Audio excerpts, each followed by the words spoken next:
When your children don't respect you and ignore you, stay calm and do this for effective results. Sometimes the ones we love most are the ones who test our patience the hardest. If you're finding that your children seem to ignore you, dismiss your words, or show less respect than you deserve, you're not alone, and you're not powerless. Staying calm in these moments is more than just keeping the peace, it's the first step to rebuilding the bridge between you. Today we'll walk together through 6 practical, compassionate steps you can take when faced with this heartache. 1. Master the art of staying calm without silencing yourself. When your children ignore you or treat you with less respect than you deserve, the natural reaction is often emotional. Hurt, anger, frustration, they bubble up like a storm just beneath the surface. And why wouldn't they? You have spent a lifetime giving love, guidance, and sacrifice. When you feel invisible to the very people you nurtured, it cuts deep. But here's the truth. Meeting disrespect with anger or emotional outbursts rarely leads to change. In fact, it can harden walls instead of dismantling them. Children, even adult children, are more likely to dismiss you further if they perceive you as reactive, emotional, or dramatic, whether or not that label is fair. Emotional escalation can turn you from someone with valid concerns into a figure they feel they must defend against or avoid. That's why the very first step, and arguably the most powerful one, is this: stay calm, but do not disappear. Staying calm doesn't mean you accept disrespect. It doesn't mean you ignore it, brush it aside, or belittle your own feelings. It means you remain grounded, rooted, and deliberate in how you respond. Think of yourself as the steady lighthouse in a storm. You do not chase the waves, nor do you rage against them. You shine steadily, showing the way back to safer shores. Your calmness becomes your authority. Your steadiness becomes your strength. But, and this is important, calmness must be paired with voice. Too often, in an effort to avoid conflict, parents simply go silent. They swallow their feelings, believing that saying nothing is the same as keeping the peace. It isn't. Silence can easily be mistaken for consent. Children may interpret your quietness as weakness or indifference, reinforcing the very behaviors that hurt you. Instead, speak up, but with clarity, not intensity. For example, instead of saying, "You never listen to me. You're so disrespectful," you might say, "When you ignore what I'm saying, it hurts me. I need to feel heard and respected in this relationship." Notice the difference. One statement accuses and escalates, the other reveals truth calmly and invites a response. It's not about suppressing your emotions. It's about expressing them in a way that preserves your dignity and demands theirs. Calm communication tells your children, "I am not weak. I am not powerless. I am worthy of respect and I expect it." This practice also gives them a powerful model. Children often mirror the emotional tone of their parents, whether they are conscious of it or not. When you remain composed yet assertive, you teach them by example how to handle conflict maturely. You show them that disagreements and hurt feelings can be addressed without rage or withdrawal. If staying calm feels impossible in the moment, remember, you don't have to respond immediately. You are allowed to pause. You can say, "I need a moment to think about how I want to respond," and step away if necessary. Taking a few breaths, a short walk, or even writing down your feelings before speaking can make a world of difference. Calmness is not about being passive. It's about being powerful without being overpowering. It is about keeping your inner peace so firmly anchored that no one else's storm can sweep you away. In these difficult moments with your children, staying calm without silencing yourself becomes your greatest strength. It is the first and most important foundation for rebuilding mutual respect, and it opens the door to every other positive step that follows. You deserve to be heard. You deserve to be respected. And you have the power to teach others how to treat you, not by fighting harder, but by standing stronger, calmer, and more unwavering than ever before. 2. Set clear, gentle boundaries without threats or guilt. When children ignore you or show disrespect, it often signals unclear expectations more than deliberate malice. In families, especially as children become adults, roles and rules can blur. What once was natural respect for a parent can fade into casual indifference if boundaries are not thoughtfully, lovingly reestablished. But here's the essential truth. setting boundaries is not about punishing your children. It's about teaching them how you expect to be treated and what will happen if that expectation is not honored. Boundaries are not walls to shut people out. They are bridges that create safe, healthy ways to stay connected. Many parents hesitate to set boundaries because they fear seeming controlling, harsh, or unloving. They worry that their children will resent them or pull away. But a boundary, when done correctly, is not about control. It's about respect for yourself and for your relationship. It says, I love you. I want to have a relationship with you. But I must also love and respect myself enough to protect my well-being. The key is clarity combined with calmness. You must be able to state your boundary plainly, without anger, judgment, or long emotional explanations. And equally important, you must be prepared to follow through if the boundary is crossed, without resorting to threats, guilt trips, or lectures. For instance, if your grown child repeatedly cancels plans at the last minute without explanation, you might calmly say, I enjoy spending time with you and I look forward to our visits. When plans are canceled at the last minute, it's hurtful and disruptive. Going forward, if plans are canceled without notice, I will make other arrangements for my time. Simple. Direct. No accusations. No guilt. No emotional baiting. Just a clear statement of what behavior is hurtful, what your boundary is, and what the natural consequence will be. If they continue to cancel plans thoughtlessly, you don't need to argue. You simply follow through. You fill your time with other meaningful activities. You preserve your peace. Over time, they will realize that your time, your energy, and your attention are not automatic entitlements. They are privileges that require mutual respect. Boundaries also help shift the dynamic from child to parent hierarchy into adult to adult mutual respect. As children grow, the parent-child relationship must evolve. It cannot remain forever rooted in the patterns of childhood, where the parent gives endlessly and the child takes without thought. Healthy adult relationships, even between parents and children, require balance, respect, and reciprocity. There's an important balance to strike here. Your tone matters. Boundaries delivered with resentment or anger often backfire. They make the other person feel attacked, and they are more likely to respond with defensiveness or rebellion. But boundaries delivered with love, steadiness, and self-respect are harder to argue with. They invite reflection rather than resistance. They gently but firmly communicate, this is how I expect to be treated, and I value myself enough to require it. Remember, you are not punishing your children when you set a boundary. You are teaching them how relationships work, teaching them that love is not a license for mistreatment, teaching them that respect is not optional, even with family. You are also modeling healthy behavior for them. When they see you setting and honoring boundaries with kindness and strength, they are more likely to develop healthier boundaries in their own relationships, whether with friends, partners, or their future children. In a world that often glorifies unconditional giving and endless self-sacrifice, it can feel uncomfortable at first to say, no more. But in truth, boundaries are one of the deepest forms of love. They say, I love you enough to want our relationship to be healthy, and I love myself enough to protect my dignity and joy. Setting clear, gentle boundaries without threats or guilt is not just a step toward repairing your relationship with your children, it's a step toward reclaiming your own peace, power, and sense of worth. And it lays the foundation for every healing conversation yet to come. 3.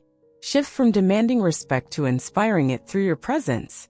Respect, like trust, cannot be forced. It cannot be demanded and genuinely given at the same time. True respect is inspired. It flows naturally when others feel your quiet strength, your unwavering self-respect, and your deep, unshakable dignity. When your children ignore you or dismiss you, it can be tempting to plead, to lecture, to remind them of all you have done, all you have sacrificed. And perhaps you have done more for them than they even realize. But here's an uncomfortable truth. The more you demand respect with words, the more it slips through your fingers. Instead, the way forward is to embody the very qualities that command respect without a word. It is about shifting the dynamic, not by pushing harder, but by standing taller in who you are. Ask yourself, how do I carry myself when I speak? Do I honor my own worth in my actions, not just my words? Am I acting from a place of quiet confidence or from hurt and frustration? People respond to the energy we bring into a room. If you walk into an interaction feeling desperate to be validated, that desperation can be felt, even if you never say a word. But if you walk in grounded in your self-worth, in your life experience, in the deep knowing that your voice matters, others sense that too. You shift the entire emotional climate without saying a thing. Think about the people you naturally respect. Chances are they are not the loudest or the most demanding. They are the ones who hold themselves with calm assurance. They know who they are. They do not need to shout. They do not need to prove. Their presence speaks for them. You have that same power within you. You always have. One way to begin inspiring respect again is to return your focus inward. Instead of fixating on how they are treating you, focus on how you are treating yourself.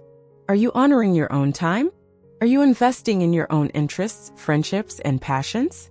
Are you speaking about yourself with kindness even when no one is listening?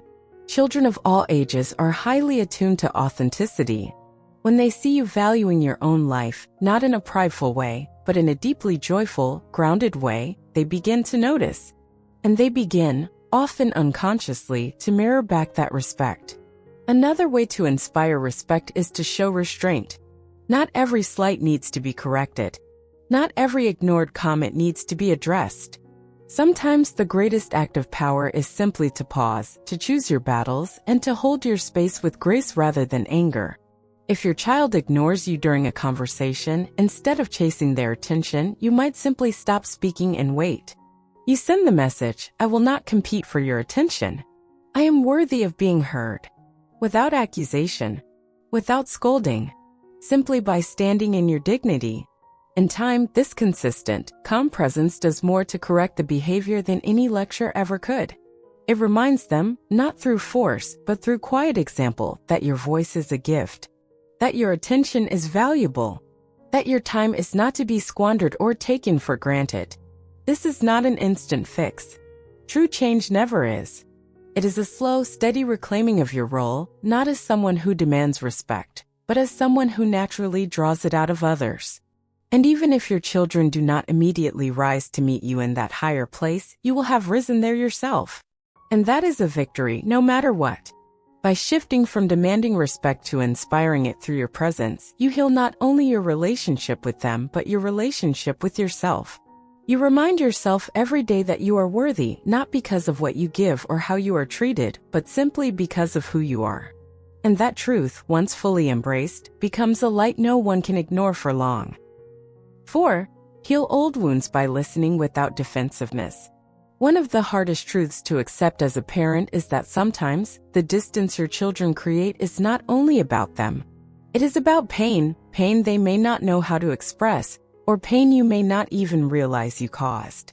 Even the most loving parents with the best intentions sometimes leave behind wounds they cannot see.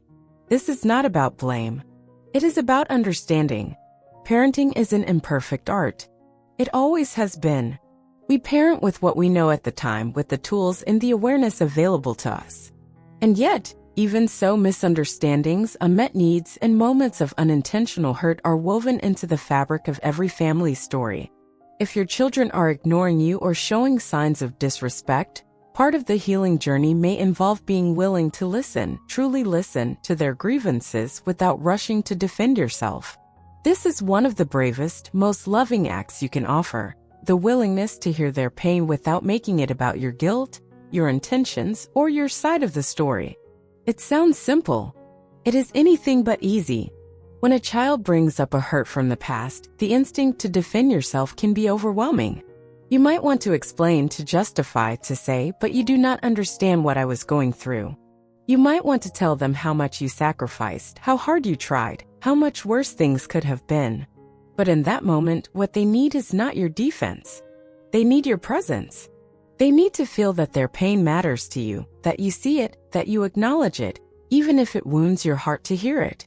This does not mean agreeing with everything they say. It does not mean allowing yourself to be attacked or blamed unfairly. It simply means listening with an open heart instead of a defensive mind.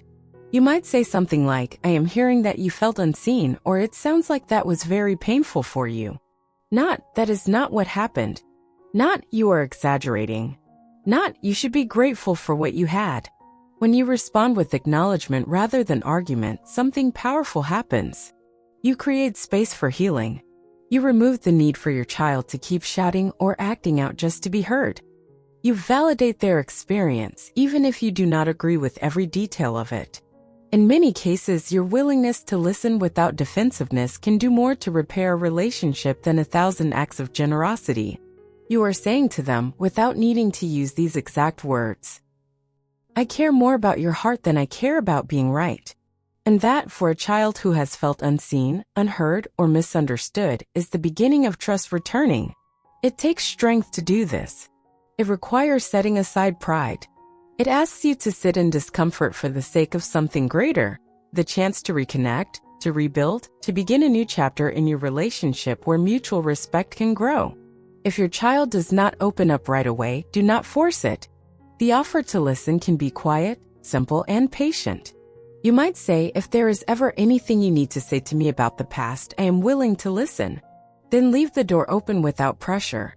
Sometimes just knowing the door is open changes everything. Remember, listening without defensiveness does not make you weak. It does not erase all the good you have done. It does not diminish your role as a parent. It shows that your love is bigger than your ego. It proves that your relationship matters more to you than winning an argument or correcting the record. And in the end, it teaches your children the greatest lesson of all, that true strength is found in vulnerability, in compassion, and in the quiet, steady willingness to hear and heal what once was hidden in silence. 5. Focus on building new memories instead of fixating on past mistakes. When respect seems lost and conversations with your children feel strained or distant, it is easy to fall into a pattern of looking backward. The mind replays old arguments, moments of misunderstanding, times when you were hurt or overlooked. It clings to the history like a heavy weight, dragging you further from the connection you long for now. But healing does not happen by living in the archives of pain. Healing happens by building something new, moment by moment, memory by memory, right here in the present. You cannot rewrite the past. No apology, no explanation, no punishment or forgiveness will erase what has already been lived. But what you can do, what you have complete power over, is the atmosphere you create today. If your children have hurt you, and if there are resentments on both sides, it might seem almost impossible to imagine laughing together, enjoying each other's company, or finding ease in your relationship again. But it is possible. And it begins with a simple but profound choice. To stop making the past the main character of your relationship story, and to start inviting the present to speak for itself. You might be surprised how powerfully this shift can work. When you stop trying to rehash old wounds every time you talk, you create space for lighter moments to emerge. You give your relationship room to breathe again. This does not mean ignoring real issues.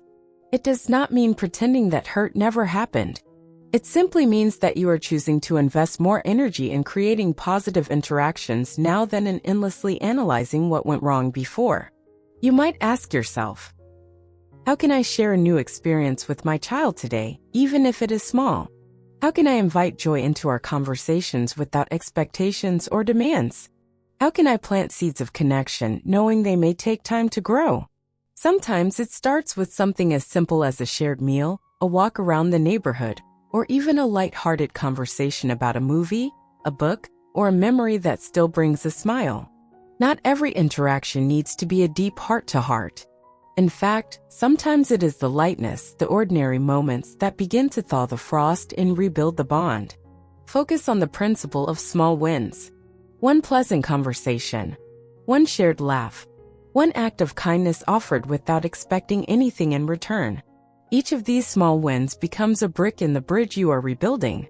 Each new memory begins to slowly, quietly rewrite the emotional script between you. Over time, these moments gather weight and meaning. They remind both you and your child that your relationship is more than its wounds. It is still alive. It is still capable of growth. You are not erasing the past. You are choosing not to live there. You are choosing to be an architect of something new, something stronger and more resilient than before. Patience is essential. Healing a strained relationship is not like flipping a switch. It is like tending a garden. You water it. You remove the weeds. You wait. And slowly life begins to stir again. By focusing on building new memories instead of fixating on past mistakes, you show your children that relationships are not defined solely by their worst moments. They are defined by what we choose to nurture, to honor, and to create together today. You remind them and yourself that love is not static. It is not trapped in old stories. It is something alive, something that can be renewed and reimagined, even after long seasons of silence or hurt. Every new memory you create is an act of hope. Every moment of kindness you offer is a step forward. And every choice to live in the present rather than the past is a powerful declaration that healing, growth, and love are still possible. 6. Find fulfillment beyond their approval and reclaim your inner joy. One of the quietest, most painful traps a parent can fall into is tying their happiness to the approval of their children. When your children ignore you, disrespect you, or simply do not show the love and appreciation you deserve, it can leave an aching emptiness behind. It is natural to want their validation. It is natural to long for a closer bond. But if your emotional well-being rests entirely on their behavior, you give away a precious piece of yourself, your own joy, your own peace, your own sense of meaning. And the truth is this: you are allowed to find fulfillment even if your children are distant. You are allowed to live a beautiful, rich, purpose-filled life, even if they do not see you the way you wish they would. This is not about giving up on the relationship. It is about shifting your center of gravity back to where it belongs, inside you. It is about remembering that you are a whole, worthy, magnificent human being regardless of who acknowledges it. Your life is still yours to live. Your joy is still yours to claim. If you wait for your children to behave a certain way before you allow yourself to feel happy, you put your heart in their hands. You surrender your emotional life to circumstances beyond your control. And you deserve better than that. The path to healing begins when you gently, lovingly reclaim your right to joy, to purpose, to self-respect, without waiting for anyone else's permission. This might look like investing time in hobbies and passions that nourish you, deepening friendships or building new ones that bring energy and laughter into your life, volunteering your wisdom, skills, or compassion to causes that matter to you, learning something new just for the sheer pleasure of it, traveling to places you have always wanted to see, even if you go alone, tending your garden, your art, your home, or your dreams with love and attention. It might also mean simply waking up each morning and asking yourself, what can I do today that brings me peace, joy, or meaning regardless of what anyone else says or does? This is not selfishness. It is self-respect. It is emotional maturity. It is a declaration that your worth is not on trial. When your children see you living fully, when they sense that your happiness does not rise and fall based on their behavior, it shifts something powerful in the relationship. It removes the unspoken pressure. It replaces neediness with dignity. It creates a new dynamic where connection can happen freely, not out of obligation or guilt, but out of mutual respect. And even if they do not change, even if they remain distant, you will not have wasted your time waiting at a closed door. You will have built a life so rich and radiant that you are fulfilled, no matter what. Your legacy is not just in your children. It is in the way you live your own life. It is in the kindness you offer to the world, the beauty you create, the love you nurture within yourself and share with others. By finding fulfillment beyond their approval, you model the ultimate lesson. That joy is an inside job. That peace is a choice. And that love, real, enduring love, always begins within. You are not just someone's parent. You are a soul with infinite value, infinite capacity for growth, joy, and wonder at any stage of life. And no one's attention, approval, or validation can add or take away from that essential, unshakable truth. Stand tall in your worth. Choose joy, even when it is hard. And watch how your own light changes everything around you, one gentle, powerful step at a time. If this message spoke to you, please consider subscribing to the channel and giving this video a like. Your support helps us continue creating thoughtful, empowering content for this beautiful season of life.